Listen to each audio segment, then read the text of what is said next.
Very good. Here we go with some world news, some church news, see what the prophets are saying, and some parenting tips. Excellent. Glad to be back. Absolutely. So we'll go ahead and jump into this. Joe, I think you will get us started on the world news part, and we're going to have to, knowing what you're going to bring up, we're going to have to get better at looking ahead on this kind of stuff, so we can be not behind on these little events and items that we can talk about, and maybe be able to release these episodes in a more timely fashion there. But anyway, Joe, why don't you take it off on some world news? We're all from the South. We're all from the South. We got fear people and we're not afraid to stand our ground. Use the time machine, Jackson. I know y'all got one. Jeez, yeah. Everybody forgets about the time machine. So the day we're recording is September the 11th, 2024. It's the anniversary of September 11th, the terrorist attacks in New York City, where the Twin Towers fell, attack on the Pentagon, and then another plane down in Pennsylvania. About 3,000 Americans lost their lives, and it was a pretty big event, as we previously talked about, that kind of brought Americans together, at least for a moment in time. I wanted to mention a couple things about it. One is from October 2001, so it's about a month later, General Conference. President Gordon B. Hinckley said, hang with me on this, "The era in which we live is the fulfillment of time spoken of in the scriptures, when God has brought together all of the elements of previous dispensations. From the day that he and his beloved son manifested themselves to the boy Joseph, there has been a tremendous cascade of enlightenment poured out upon the world. The hearts of men have turned to their fathers in fulfillment of the words of Malachi. The vision of Joel has been fulfilled, wherein he declared, and it shall come to pass afterward that I will pour out my spirit upon all flesh. And your sons and your daughters shall prophesy. Your old men shall dream dreams. Your young men shall see visions. And also upon the servants and upon the handmaids in those days will I pour out my spirit. And I will show wonders in the heavens and in the earth, blood and fire and pillars of smoke. The sun shall be turned into darkness and the moon into blood, before the great and terrible day of the Lord come. And it shall come unto pass that whosoever shall call on the name of the Lord shall be delivered. For in Mount Zion and in Jerusalem shall be deliverance, as the Lord hath said, and in the remnant whom the Lord shall call." That's Joel 2:28-32. So that was very interesting that he pointed to the September 11th events as fulfillment of prophecy. It's pretty deep. You don't see that very often. Like to point to a specific scripture and say this prophecy has been fulfilled. That's right. And as we're pointing at scriptures, I wanted to bring this up. I thought this was super cool. As I was scrounging through videos and things, as I do on important anniversaries and stuff like that, I ran across the band U2 from Ireland. They were performing in the Super Bowl after the attacks. It was down in New Orleans that year. And I remember the performance. I had seen it before, really liked it. It was really well done. Where the Streets Have No Name was the song they performed. And I watched it again and I really liked it. But what I didn't remember, I never really recognized, was their lead singer, Bono, which most people know. He says a few words before the song really kicks off. They're kind of pulling up this screen, and it's like a silk screen. You don't really notice it, but they're lighting it up with names of those lost in the attacks. I remembered that. But then Bono's saying a few words beforehand, before they sing the song. He says what sounds like some sort of Irish poem about thunderstorms and clouds and brings rain and stuff like that. But then he says something, and I was like, that sounded like a prayer. And so I went and looked it up, and he was reciting Psalm 51, verse 15, right before he sings this song at the Super Bowl halftime. Says it to the world, "O Lord, open thou my lips, and my mouth shall show forth thy praise." And I just was blown away. I was like, oh my gosh, how did I never hear this before? This is awesome. Like, he says this before the nation, the world, everybody. And then he goes right into this classic song, and a great tribute to those who had passed, and then a great tribute to our nation. And I still remember, like, he opens his jacket at the end. He's got the American flag on the inside of his jacket. Super cool. I showed my son the video, and I said, it's pretty cool that an Irish guy can show more love for our country than a lot of people these days in our country. So we call him Samuel the Irish guy. That's it. That's right. Samuel the Irish guy. He was on the wall shouting at all these people. That's right. Yeah. Anyway, I just thought that was super cool in world news, throwback world news from a few years ago. Cool. Yep. Very good. I asked my children if they'd said anything or did anything at school or anything for any kind of remembrance, and they did not. Unfortunately, I was I was thinking that they would. Our school, the school system that we're in, they're actually normally pretty good about a lot of things like this. And anyway, they said they didn't hear anything or see anything. That was at the high school and the middle school. But at the elementary school, where my youngest daughter attends, they did do a little something. So, my son's elementary school too. Yeah. So I don't know if it's just, once you, I don't know. I don't know why they wouldn't. So, but, I know our local newspaper, Brantley Enterprise there, they had a never forget on the front page, American flag and everything honoring 9/11 and stuff. So, real quick, where were you, in 20 seconds or less, where were you? What were you doing when the attack occurred? I was driving. I was in my little Toyota Tacoma work truck working for the 7-Up RC Cola independent beverage distributor on my way to Appling County. And I had just passed through Alma when I was listening to American Family Radio, and they stopped the music to report that the first plane had hit the World Trade Center.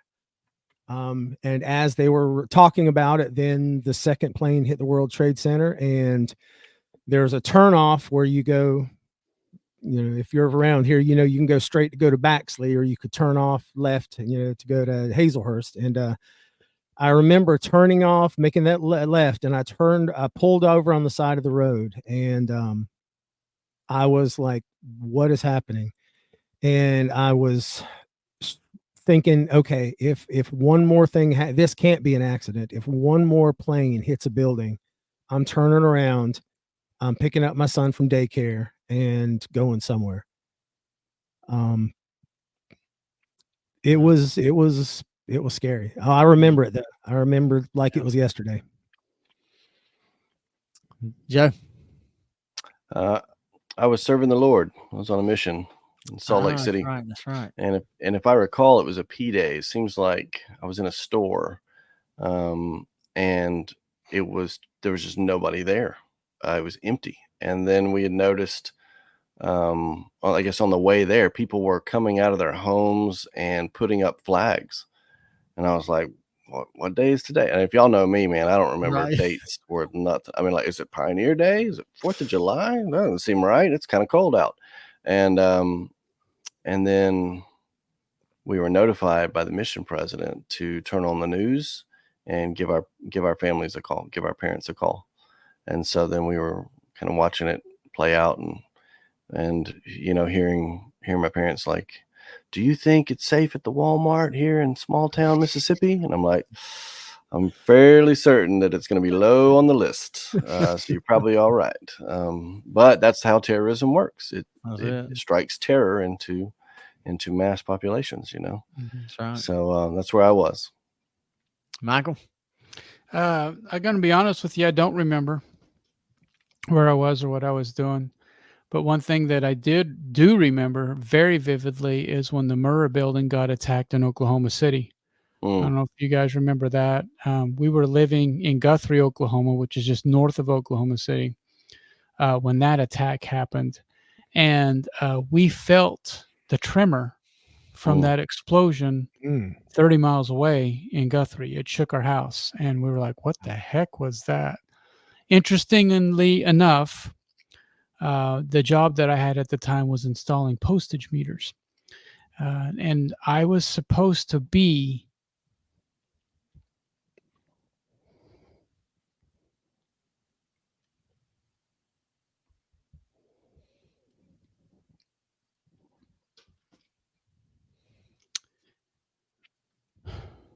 in that building that day. Wow. At that time, installing a postage meter, and I was 30 minutes late that day. And I've never been on time since. No, just kidding.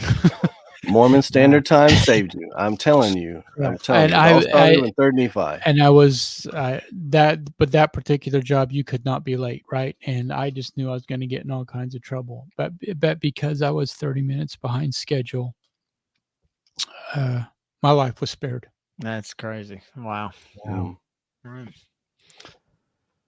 Was that in 99? 90? I don't remember now. It was I don't remember the date. Columbine was 99, I think. Yeah. Columbine I think that was earlier. Yeah, it probably was earlier, mid-90s. Yeah. So I was in college, University of Georgia, and heading to class, and started kind of hearing some rumblings of something going on. And anyway, so went to the before I went to class, went and pulled it up on the internet real quick, and saw where a tower had been hit, and watching class goes. Still people not sure what's going on. So class is starting, go to class, and kind of midway through class, more and more information is coming. So class ended, and then we all just they basically shut down the university and everything and stuff. So, yep, that was a sad day, but hopefully we can prevent any future major attacks. We've had a couple. There was a Boston bombing, Boston Marathon bombing and stuff, but it was the largest one since Pearl Harbor. So, all right. Go ahead, Jeff. It was actually worse in a way though, because Pearl Harbor at least was attacking a military target. Yeah. Whereas 9/11 specifically targeted civilians. Yeah. Yeah. I shared with two things real quick. One was Garth Brooks did a song called "The Change," and I remember the music video dealt with the Murrah building, the Oklahoma City bombing. It was very touching. If you haven't seen it, go check that out. Very good. And I bring that video up sometimes when there's these major tragedies and things, because I think a good message. And then two was I shared with my girls because there was recently, I don't know if it's more of a regional news kind of thing, that there was a bomb threat going around or a threat of some sort going around to many of the schools in this area. And so a lot of people are already prone to anxiety and stuff like that. And do I send my kid to school and so on and so forth? And I shared with my kids the old World War II propaganda that the British put out to their people as they were under attack from the Blitz, which had started interestingly enough in September and had lasted all the way until the following May. And it was their advice was to keep calm and carry on. And I said, what a powerful message, simple but powerful message, that if you can you stop living from September to May because there's disasters going on around you, because there's imminent threat of harm or even loss of life. If you don't live, then you've given up your life to your enemy. I said, so the act of living becomes an act of defiance to your enemies, becomes an act of faith in your way of life. And I said, so I think that's an important thing to take away. And they did it. I mean, I sent them pictures of the milkman carrying, milk through the rubble, and kids stacking up bricks that were just destroyed off of buildings, but they were playing with them like they were blocks, and young teenagers helping clean up their bombed out neighborhoods. Life carried on, and There's another, classically British, a lady sitting on a pile of rubble, look like her own possessions, just drinking a cup of tea, and life carries on, and you have to move forward. Well said. Mm. Michael, what you got for church news?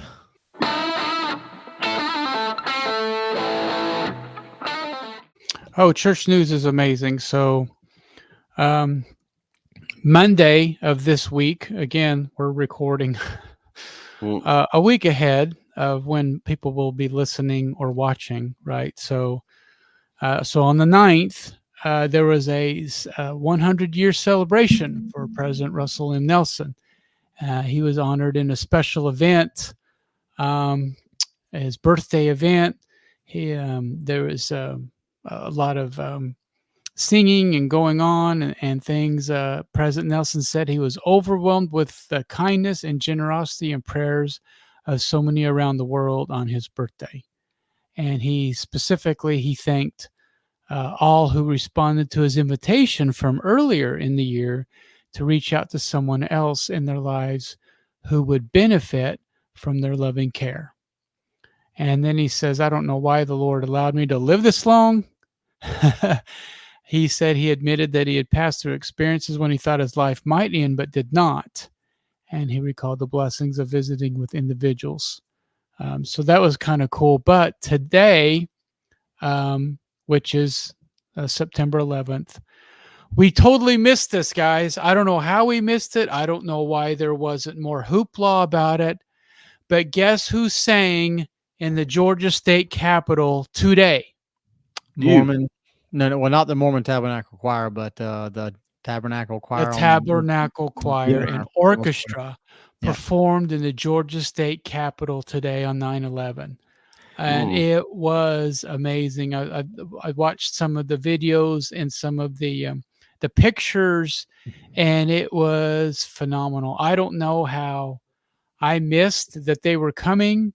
But man, I would have tried to at least go. I probably wouldn't have been able to get in, but still, wow, what a cool deal. They were the Georgia State Capitol and the government of the state of Georgia were just open armed and welcoming them, and just overwhelmed with the performance and how well they did, and said lots of nice things about the church and lots of nice things about the choir. So phenomenal day. So really funny. Megan, and my wife, is actually, she works for the state of Georgia, and sometimes she has to go to Atlanta for, and Did she go? Did she make it? Well, no, here's what's funny. She didn't know either. He Oh, sent me a screenshot a little bit earlier of the story from Church News, and said, so I was literally across the street and didn't even know. oh my He was gosh. right across the street How from the Tabernacle disappointing. Choir Wow. performance. Did not even know about it. Yeah. How did we not know this? I mean, I knew about it. I should have announced it. well, how did you know about it? I didn't see anything. I don't know. I saw it somewhere in a church news or something like that. In I a saw it vision. somewhere. That's He right, saw in a vision. That's right, vision. exactly. Jackson and his I vision. think I knew that it was there, but I had Visionary, forgotten man. about it because we had we had to pick a date for the watch party, and the watch party was either the performance in Florida or the one in Atlanta, and so we chose to host our stake event for the Tabernacle Choir watch party on the Saturday that was the performance in Florida. And so with me focusing so much on that, I completely forgot about when the performance was going to be in Atlanta. I knew it was coming, but I'd completely forgotten about it. Yeah. Well, I missed it. Dang it. That's all right. Heard it was pretty cool. Yep, very good. Let's see here. So we'll get into what the prophets are saying.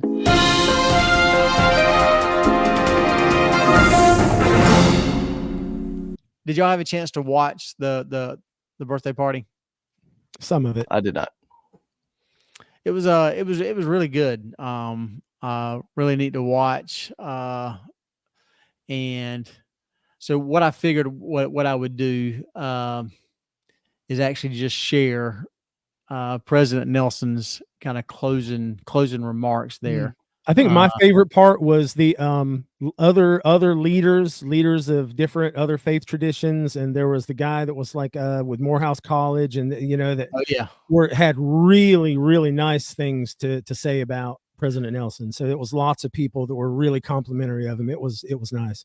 So my son Brody, he picked up on that observation as well. He's like, man, this is really neat that, all these people that aren't even members of our church are saying all these really kind things about him and are really honoring him that way and everything. So it really impressed him as well. So, all right, let me share this screen here real quick. I think they recognize his heart, though. I mean, you can't deny, even if you disagree with the doctrines of the church. That's right. You can't deny that Russell M. Nelson is an amazingly honest, loving man who has dedicated his life to serving God the best way that he knows how and the best that he possibly can.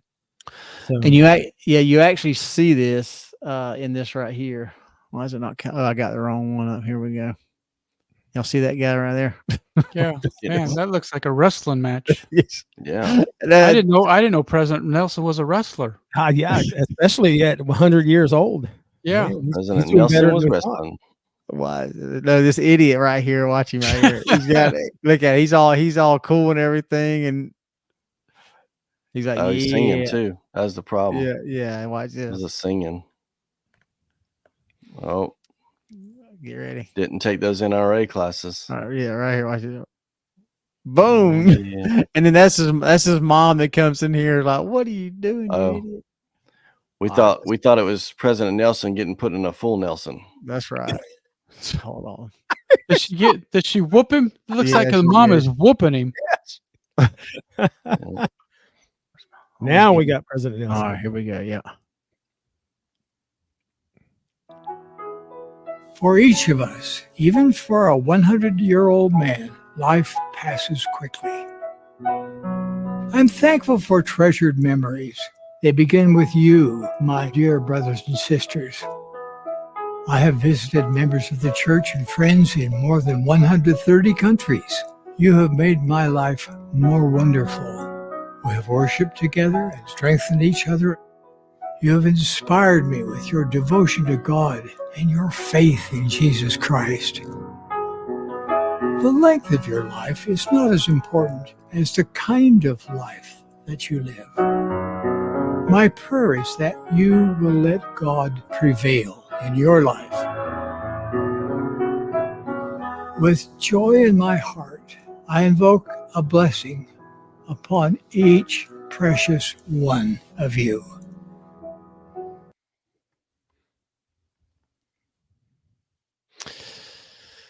Pretty cool. I'll take it. I'll take that blessing. I'll take it. Yeah, absolutely. I really like what he said about the length of your life is not as important as what did he say? The quality. Not what did he say? Not the quality, but the kind of life. The kind of life. Thank you. Yeah. So the length of life is not as important as the kind of life that you live. So. Yeah.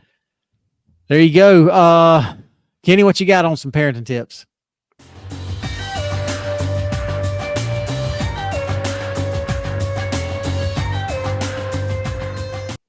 Parenting. So, as I was thinking about parenting, as we've already stated, that today is September 11th when we're recording this. Last night was the presidential debate between former President Trump and Vice President Kamala Harris, and seeing a lot of activity on social media, a lot of people voicing their opinions, and it just made me really aware of how divided we can be and how little that we actually listen to each other. So my parenting tip for this week is to teach your children two things. Teach your children to think Teach your children to analyze information and make their own conclusions based on the information that they have, and be confident enough in their own ability to think in order to form their own conclusions. And number 2, teach your children to love, because those two are crucial together. Because what I'm seeing is, from my perspective, I'm seeing a lot of people that are thinking rationally, that don't really, that are so rational that they might be kind of erring on the side of lacking compassion. And you've got people on the other extreme that are so compassionate and focused on empathy for others that they have tossed all logic and rational thought completely out the window. And both of those are dangerous. And both of those are counterproductive to having a healthy, thriving culture. There's some quotes. Amen to that. Yeah, there's some quotes that I kind of threw out this week that one of them that I shared that I think is really important with this. This is Rick Warren said, quote, "Our culture has accepted 2 huge lies. The first is that if you disagree with someone's lifestyle, you must fear or hate them. The second is that to love someone means that you agree with everything they believe or do. Both are nonsense. You don't have to compromise convictions to be compassionate." And that's something that I feel like is very important, because that's something I feel like we're missing. Oh, yeah. Another quote that I shared in a different group, actually in a Facebook group of mental health professionals, says, quote, "An environment that is not safe to disagree in is not an environment focused on growth. It is an environment focused on control." So it is my hope that we are able to teach our children to think and to love, in order to be able to think for themselves, to be able to disagree civilly, to be able to share ideas with others, and to be able to listen to what other people have to say, and not listen just so they can prove them wrong or shut them down or make a fool of them. But we have to learn how to listen to each other and how to try to understand other people's perspectives. Because I'm glad you brought that up, listening, because most of the time when we think that we're listening, we're listening enough, and then we're starting to think about a comeback. Okay, what are we going to say in response to that, instead of just actually listening, right? Right. So I'm glad you brought that up.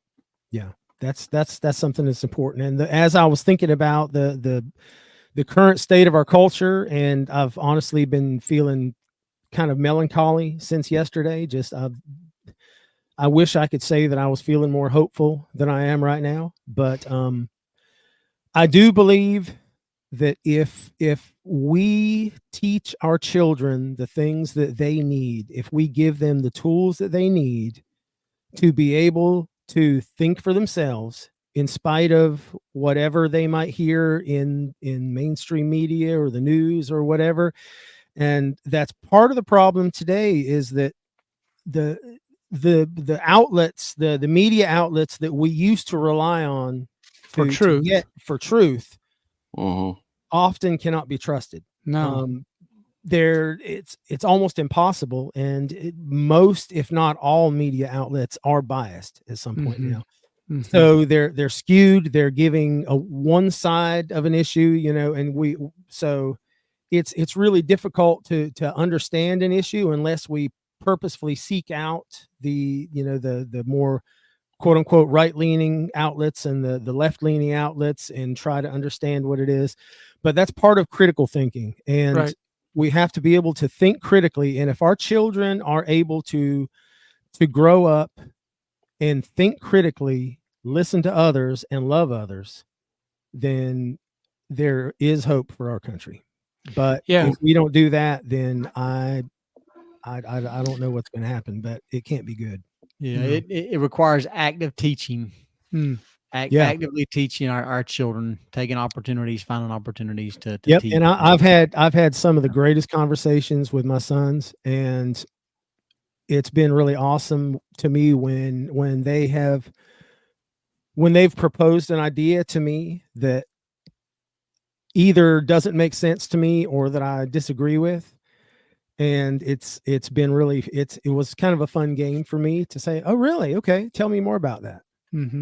You know, explain that to me. Tell me why you feel that way. You know, how did you form that opinion? You know, what information did you get to form this opinion? And really try to get to the bottom of it and see how well they're able to defend this idea, or if it's just something that some kid at school said, right. ridiculous, you know. And if it is something they've thought through, then you can have a really good conversation. But if it's not, then, you know, it can be a teachable moment for them to be like, well, wow, I was just saying this thing like I knew what I was talking about, but, you know, I guess I really didn't know what I was talking about. And the frustrating part ends up not necessarily with our kids, but taking this, you know, further into adults. The frustrating part is when you have someone that says, "Oh, I'm willing to listen to all sides. You know, tell me what your side is." When the reality is they're not. They only want you to listen to their side, and then when you try to tell your side or your opinion, they're quick to try to shut you down or interrupt you, or, you know, tell you what an idiot you are, et cetera, et cetera. So it takes listening on both parts. Otherwise, there is no communication. And the old adage used to be, you know, there's always two sides.